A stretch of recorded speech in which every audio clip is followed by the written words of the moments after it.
Hi friends, तो आज की क्लास में हम लोग सीन कलेक्शन के बारे में जानेंगे। तो सीन कलेक्शन का सिंपल सा अर्थ समझिए कि सपोज कीजिए आपके पास मोबाइल है और मोबाइल में आपने बहुत सारे सॉन्ग रखे हैं। सॉन्ग कहने का मतलब कुछ बॉलीवुड रखे हैं, कुछ पेट्रियोटिक, कुछ देशभक्ति का सॉन्ग रखा है, कुछ भक्ति सॉन्ग रखे हैं और कुछ वेस्टर्न सॉन्ग रखे हैं, कुछ कल्चरल सॉन्ग रखे हैं। तो आपने इस तरह के सॉन्ग रखे। मान चलिए आपके पास 100 भक्ति सॉन्ग है और 100 डिवोशनल सॉन्ग है, मतलब कहने का मतलब है कल्चरल सॉन्ग है, 100 फोक सॉन्ग है, 100 वेस्टर्न सॉन्ग है और 100 बॉलीवुड सॉन्ग है।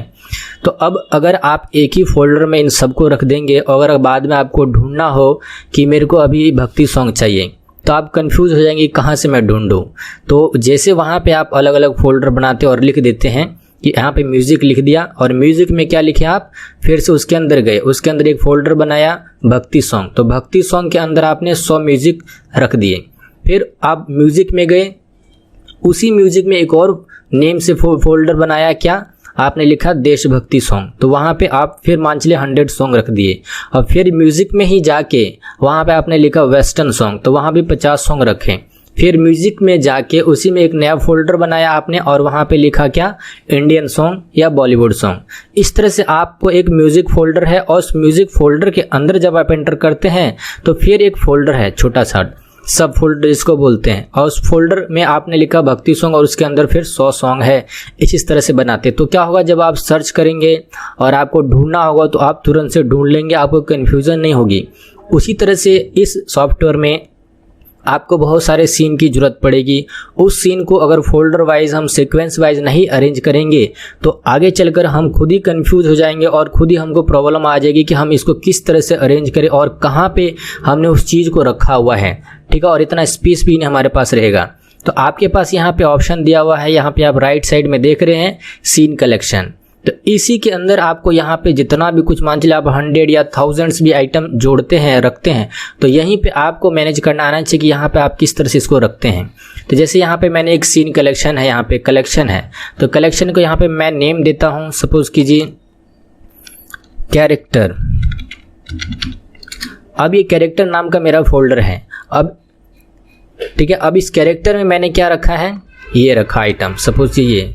अब दूसरा मैं शिफ्ट ए प्रेस करता हूँ और यहाँ से मैं क्या लेता हूँ, आइकोस्फेयर, और मैं इसको यहाँ पे मूव कर देता हूँ।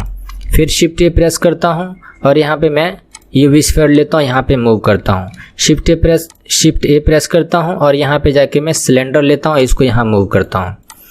तो ये सब आप देख रहे कहाँ पे आ रहा है, कैरेक्टर वाले फोल्डर में ये सारा आइटम आ रहा है। अगर मैं इसको यहाँ से हाइड कर देता हूँ और ऑफ कर देता हूँ तो ये फिनिश हो गया, ठीक है। फिनिश नहीं होगा मतलब हाइड हो गया। अभी सपोज कीजिए मेरे को अब कुछ नया से तैयार करना है, तो कुछ नया से सपोज कीजिए मेरे को फोटो का कलेक्शन बनाना है, तो मैं यहाँ पे राइट क्लिक करता हूँ और न्यू कलेक्शन लेता हूँ और इसका नाम दे देता हूँ इमेज। मतलब बैकग्राउंड में आपको इमेज यूज़ करना है और यहाँ से आप क्या कर सकते हैं, कुछ इमेज के नाम पे मैं कुछ भी ले सकता हूँ। सपोज कीजिए मैं यहाँ पे लिया और ये प्लेन ले लिया और इसको मैं आर प्रेस कर रोटेट कर दिया। सपोज ये मेरा इमेज है और शिफ्ट डी प्रेस करूँगा तो इसका डुप्लीकेट हो जाएगा। अब फिर इसको सेलेक्ट करके शिफ्ट डी प्रेस करूँगा तो इसका भी डुप्लीकेट हो जाएगा। शिफ्ट डी, इसका भी डुप्लीकेट हो गया। मान चलिए मेरे पास 4 इमेज हैं, तो ये सारा इमेज कहाँ पे आ गया, हमारा इमेज नाम के फोल्डर में यहाँ पे कलेक्ट हो चुका है। और मैं इसको हाइड अनहाइड कर सकता हूँ। तो आप देख रहे हैं यहाँ पे 2 कलेक्शन हुआ और 2 कलेक्शन में क्या हुआ, हमारा ये हो गया। अब मान चलिए मैं सबको ऑन रखता हूँ तो आप खुद कन्फ्यूज हैं कि यहाँ पे कैसे मैनेज करूँ, इसीलिए यहाँ पे इसको तैयार किया जाता है। अभी मान चलिए आपको इमेज में वर्क करना है तो इसको आप हाइड कर सकते हैं और मैन्युअली भी यहाँ पे जाकर आप सबको हाइड कर सकते हैं, ठीक है। तो यहाँ से हाइड करने से पूरा हाइड हो चुका कि इस कलेक्शन के अंदर यहाँ पे गया हुआ है, इस तरह से।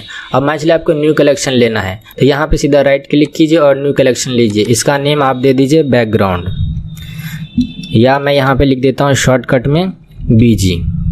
तो ये बैकग्राउंड हो गया और फिर मैं इसको भी यहाँ हाइड कर देता हूँ। और बैकग्राउंड में मेरे को क्या चाहिए, कुछ नया सा सीन चाहिए। सपोज ये मैं शिफ्ट ए प्रेस करता हूँ और यहाँ पे क्यूब लेता हूँ और इसको मैं ऐसे बड़ा कर देता हूँ और ये मेरा एक बैकग्राउंड टाइप का तैयार हो गया। मतलब कहने का अर्थ है कि इसके अंदर मैं बहुत सारे आइटम को यूज़ करूँगा, तो यही मेरा एक बैकग्राउंड हो गया और ये बैकग्राउंड में आ गया। और बैकग्राउंड में आप बहुत सारा यूज़ कर सकते हैं। सपोज कीजिए इसको मैं, जैसे आपको पिछले क्लास में बताया गया था, इसको ऐसे बड़ा छोटा सब किया जा सकता है इस तरह से।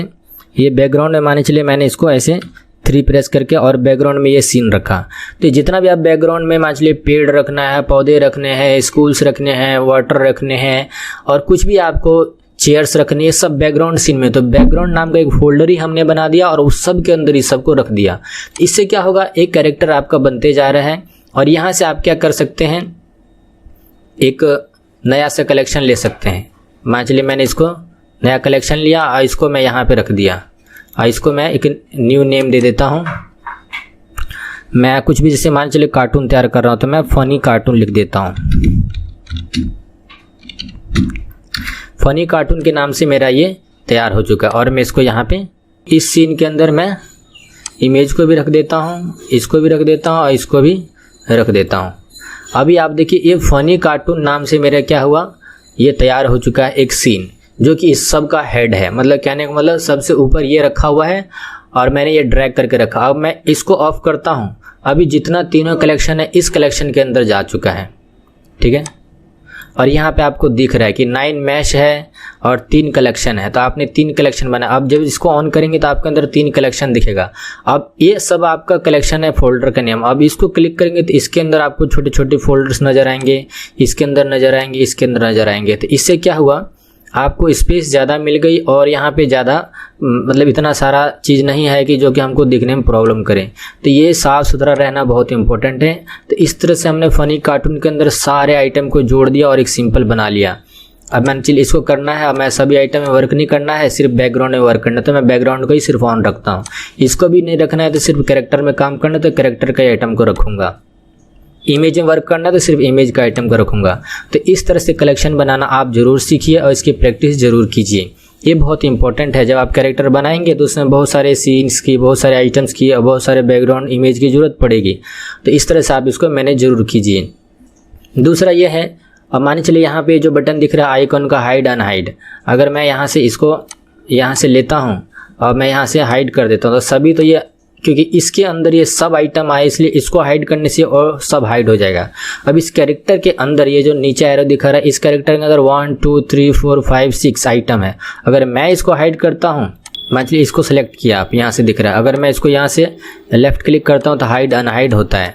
मतलब मान लीजिए कोई चीज़ आपको नहीं चाहिए, अभी सिंपल इसी पे वर्क करना है, बाकी आइटम नहीं चाहिए तो इसको सेलेक्ट कीजिए, या मान लीजिए इस सब को सेलेक्ट करता हूँ और यहाँ पे जाके इसको मैं हाइड करता हूँ इस नेम से भी। और मेरे को सिर्फ क्या चाहिए यहाँ पे सिलेंडर, तो सिलेंडर पे आप सिर्फ वर्क कर सकते हैं और ज़्यादा यहाँ पे चीज़ें दिखेगी नहीं, तो काम आपके लिए बहुत आसान हो जाएगा।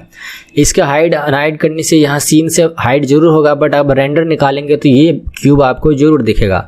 अगर रेंडर में मान चलिए क्यूब भी नहीं चाहिए आपको, तब आपको क्या करना पड़ेगा, इसको डिसेबल करना पड़ेगा। तो डिसेबल इन रेंडर, इसको जैसे डिसेबल करेंगे या इसको या हाइड रखेंगे, भले यहाँ दिखे पर इसको डिसेबल कर देने से जब आप रेंडर निकालेंगे या आउटपुट निकालेंगे तो ये सीन में नहीं आएगा, क्योंकि आपने रेंडर से इसको डिसेबल कर दिया है। और इसको ऑन रखते हैं, इसको ऑफ करते तो भले यहाँ ना दिखे बट रेंडर निकालेंगे तो ज़रूर दिखेगा, क्योंकि यहाँ पे रेंडर में ये एनेबल किया हुआ है।